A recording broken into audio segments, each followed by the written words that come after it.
Welcome back to In Real Life Adventures. I'm Dan. And I'm Krista. And we are out of this house. Almost. Almost. This week, we ended up getting an offer on our house. And we took it. We did. We are going to close on our house like towards the end of the month. And so we've been working on, other big things that need to happen. Yep, we have already had some inspections done, so we're waiting for those to get, reports back and getting ready to go sign some papers to get this house out of our hands and on the road.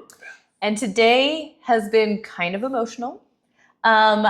We ended up going and selling our other car. We had a 2011 Toyota Venza. I named her Vivi or Vivian. And I did not realize how emotional I was going to get about selling my car. I cried. I'm not a crier. I don't normally cry very often. So I cried. So I really, I had the feels. And I think it was because, one, we took so many trips together.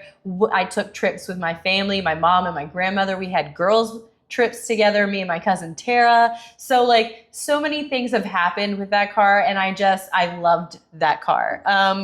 So that happened this morning, and then he was so nice and took me to the flea market afterwards because I looked at him and I was like, I'm sad, I need to go thrifting.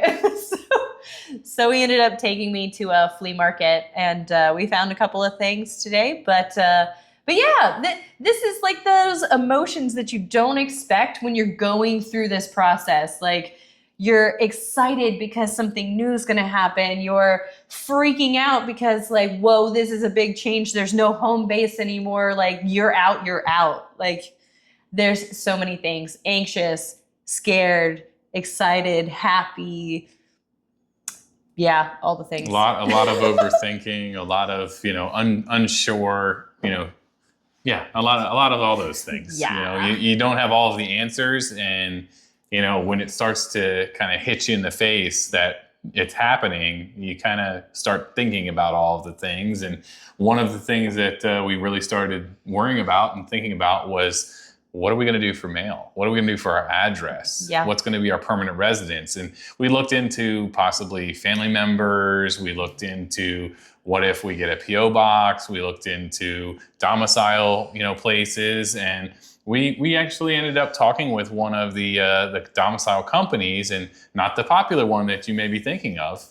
We actually ended up talking with My RV Mail, and they were great. They answered a lot of our questions that we had, yeah. And we're going to go with them because it's a simpler process than we expected, because we started reading stuff and overwhelmed doesn't describe how overwhelmed it makes you. It took the overthinking and was like, yeah, it's like, these are the steps, but then you're like, there's so many steps in the steps in the steps, and you're like, hold this on. form and that form and this form and that form, and then 2 weeks here and do this, and thankfully there's some great YouTubers out there that have released some awesome videos on it. Life Redesigned, you guys did a great job. Thank you. You answered a lot of our questions, and we really, really appreciated that, because it was to the point that we both were looking at each other I guess we're gonna have to go to South Dakota, right? Because it's the only one that seems simple. The rest seem like we're gonna have 15 pages of documents we have to do. It was overwhelming. It was overwhelming. We did get a portable printer, just in case. Yes, we did. We actually, we haven't owned a printer in years. So we actually got a portable one that now we can print in the RV. It fits into our little electronics area. Just in case. So, if we do need to print documents, we can. And that is one of the great things about My RV Mail, we found out, is that they will scan your mail. And if you want a copy of it, they can send you a PDF, and then you can print out those documents that you may need. So one of the reasons why we got it was so that we could do that if we needed to print something out, or, who knows what will come up in the future where we may need to print something. Never know. So we got it now, and we don't have to worry about that. So the reason we accepted the offer, because it seemed to line up perfectly with the plans we already had, because we already had plans that we were going to go on and book those trips already. Yep. And The day before we're supposed to leave, we're signing the papers. We're going to closing. To close this house. So fingers crossed everything goes smoothly. Really, honestly. Because if not, we're going to be in trouble. But yeah. we felt like it was destiny, you know, kind of showing us the way. Like God Fate. was like, hey, this is the right path. This is the person that, you know, should buy your house. And we did have other offers, and you know, we just this felt right. And after meeting the purchaser or the buyer, he seems like a really nice guy, and he's got some great plans for the house. So, you know, it seems like it was the right direction to go, and we're excited. You know, we loved living here. We may have not loved the house just because of, you know, the driveway and, you know, the backyard is not very flat. But I mean, I had years of dirt bike and 4-wheeler fun on it. You know, sledding. You know, all kinds of stuff. But it's the fact that we're getting out of here and getting on the road and following our dream. That's what we were really excited about. So, and now that it's been fully empty, I've kind of like walked through the house and, you know, started doing like those reminiscing things of like the Thanksgivings that happened there, the family gatherings, Easters. I had a grooming business here. You know, so many different versions of life in the past 10 years. So, you know, you get all like, you know, in your feels about that as well. But then you get excited for what those memories that are going to happen in the RV, like, you know, the different ones we talked about from last year because of how much fun and how exciting it was for us. We'll not miss the snow. At all. We're not the kind that are going to go visit snow. Nope. So I hope that you're not looking for that here because it's not going to happen. This is not going to be a snow channel. You know, the most will be like if we go to Glacier and there's snow and we see it for a second. Yeah. That's about it. We're not going to be camping in the snow. We're not going to be driving toward the snow. We have dealt with the snow for so many years here. The first year that we moved in, we got 3 feet of snow. Thankfully, we had a snowblower, and it worked. And it worked great at that time.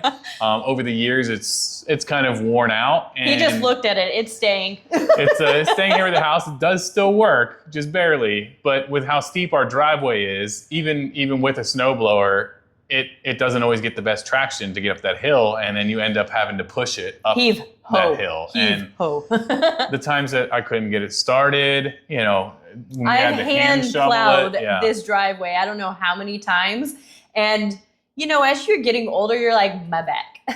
My back. That and cutting the grass. I mean, the grass, even with a self-propelled, I did it for years without a self-propelled and just a regular push mower. Mm-hmm. And even though I have self-propelled, it's still a push mower. It takes hours, and you feel dead for days afterwards because your body's just like, what are you doing? Like, it's a lot of work. You definitely hear it for days afterwards. Yeah, for me, for sure. And you know, last year we finally paid some people to cut the grass. Actually, we paid people to cut the grass, and we paid people to plow the driveway. First time ever. That's because it was ice. It turned into ice, like a thick concrete ice, and we're like, how do you even shovel that? How do you do that? And I was tired of cutting the grass and then having my back be killing me for days, if not a week after. And then it just grows again, and I have to do it again. And it was like the rain comes. Yeah, vicious cycle. No.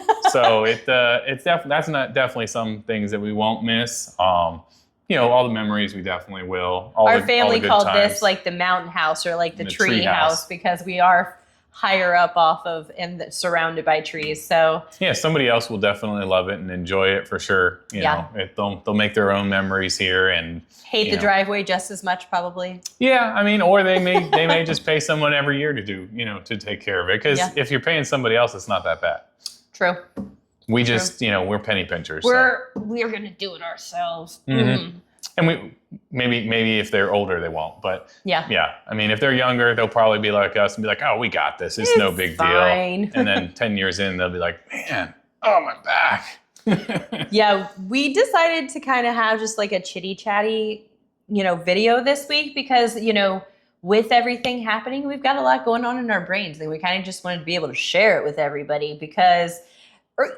So not only did we get rid of the car today, we also sold our mattress. So the inside of the house is completely empty now. There's not even the mattress on the floor. It ended up going to some college kids that just graduated and the little couples about to move out together.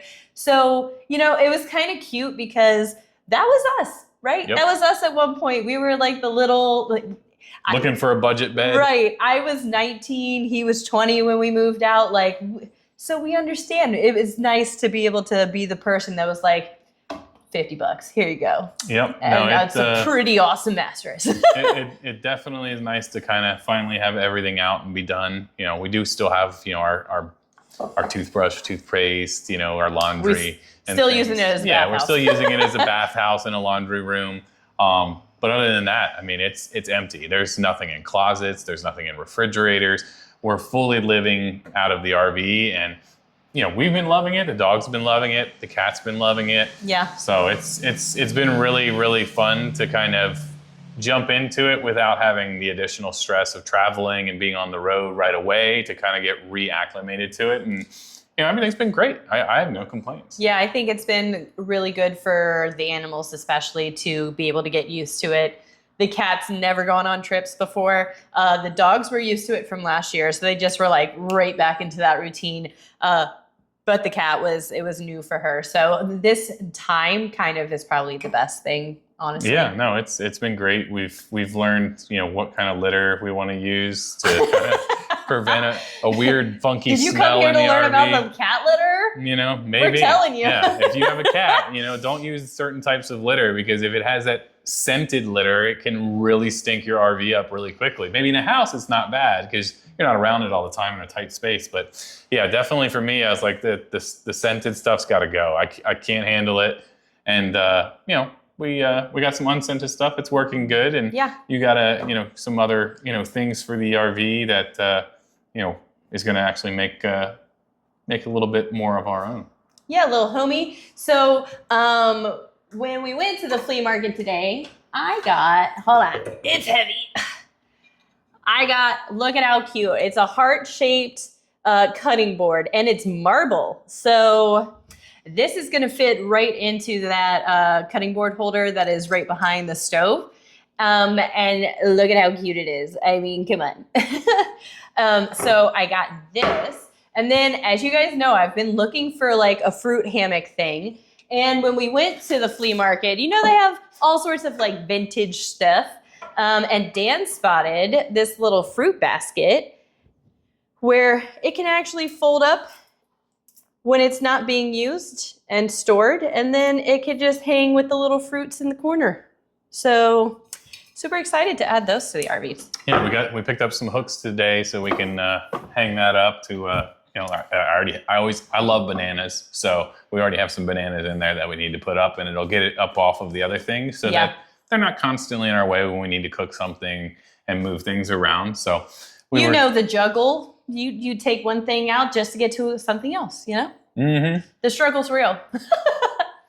Yeah, but we definitely we've definitely been going through a lot of emotions with this process. It's definitely not easy. If anyone says that it's simple or it's easy, they're lying to you. It's not. It's definitely a roller coaster.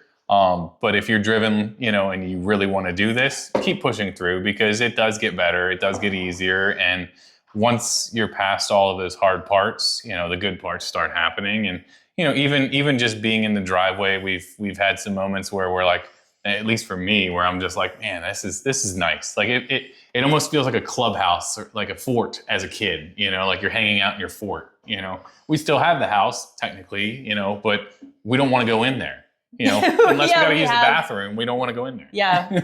Literally, we did one load of laundry this whole week. Yeah. I mean, we could technically bring chairs and sit in there if we wanted to, and it's just not something that, we want to do. We enjoy being in the RV. We enjoy the space.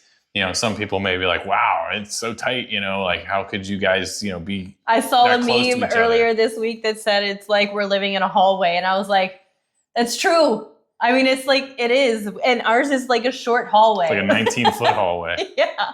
Yeah. Yep. No, it's definitely tight, but it's not something we mind. We enjoy it, and it's like our little fort, little fort on wheels. Yeah. We can't wait to go on some of these trips. And, honestly, Our first trip is going to start a couple days earlier. So yeah. So we're gonna start as soon as we're done with closing. We're gonna start heading south, and we're gonna have a little bit of mini adventures on the way. You know, we're gonna use our Harvest Host membership, which we really have grown to love, because it is great for those in betweens. Where if you are traveling for, we don't like to travel for like 8 to 12 hours at a time. No. Like 4, maybe 6 hours. That's kind of our window. We don't want to go too much further than that if we don't have to, because it starts to wear on you. You start to get burnout. Your body starts to ache if you're getting older. Gas money these days. Gas money Can too. we all say? So that it kind of makes it so that if we stop at a Harvest Host in between, we can have some time to relax, enjoy somewhere. And our RV, being that it's a Class C, everything's contained. We're small. Yeah, we have a generator if we need to use it. We've got an inverter if we need to use that. We've got the bathroom in there. Everything's set. So which you have to have for a Harvest Host. Yeah. But there's trailers that I believe go to Harvest Host as well. So it makes it nice because we've been at Harvest Host before and watched fifth wheels to where they needed to go to the store or something, and they unhooked, went to the store, and then came back. Well, the next morning we were having coffee, and no lie, they were there for a good hour, if not longer, trying to get hooked back up so they could get back on the road. And we both looked at each other and we're like, we're so glad we don't have to do that. We went inside, we got breakfast, we were just hanging out. All we do is pull off the blocks, put the blocks up, and we're good to go. Yeah.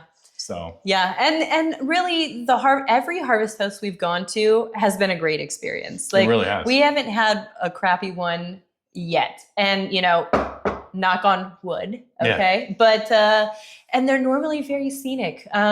There's also been ones that have animals and stuff. Of course, I'm going to love that. As long as they have a donkey, I'm good with it. They got a donkey. There's been alpacas. There's so many cool things. So, we love our Harvest Host membership and we utilize it. So we definitely are going to use that. It's definitely come in clutch many, many times, to where we're like, planning our destination and our in-between stops going to Harvest Hosts in between. It's definitely come in very, very handy. That is part of what we bounced up on last year when we did multiple stays. We were using the Harvest Host. We were utilizing that because we went to Winston-Salem and there was so many places that we had on the way. No, we did. Winery. We went to a winery. We went to Winston-Salem.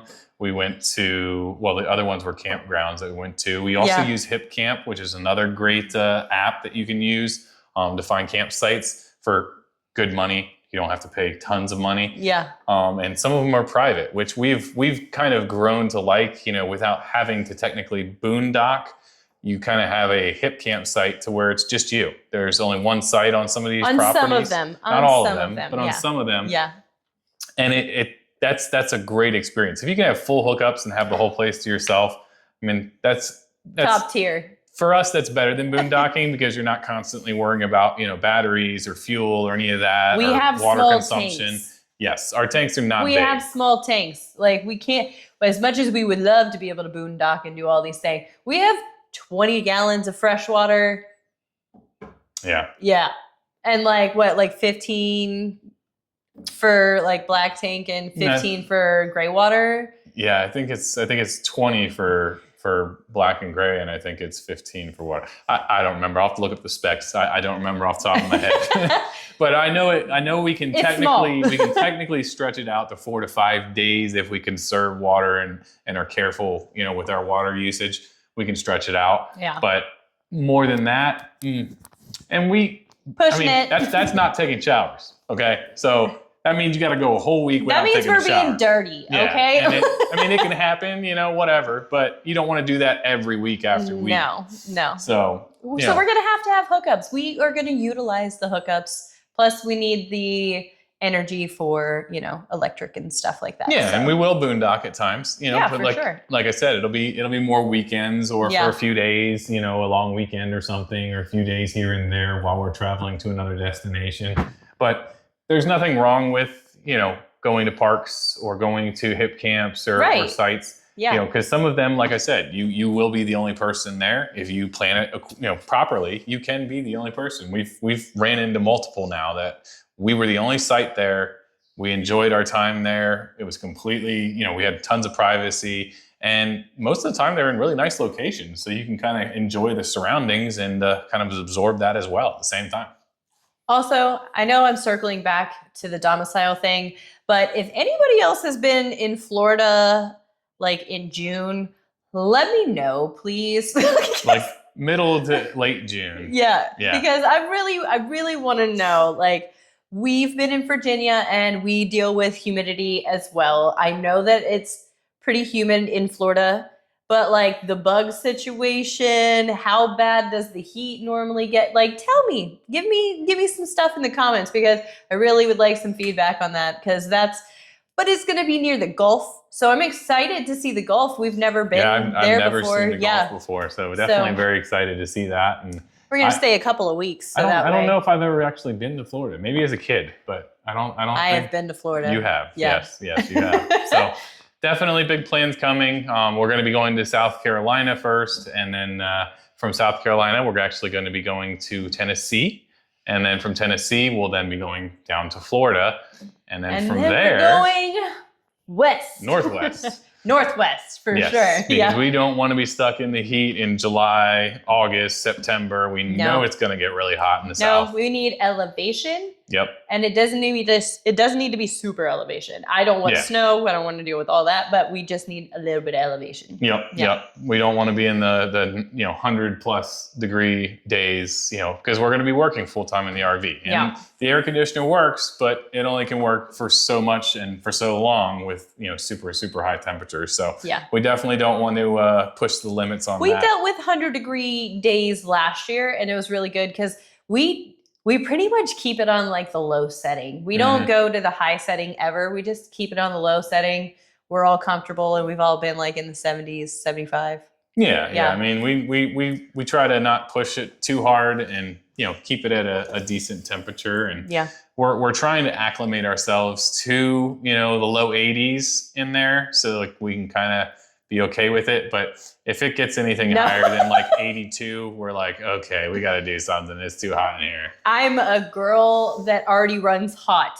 I cannot.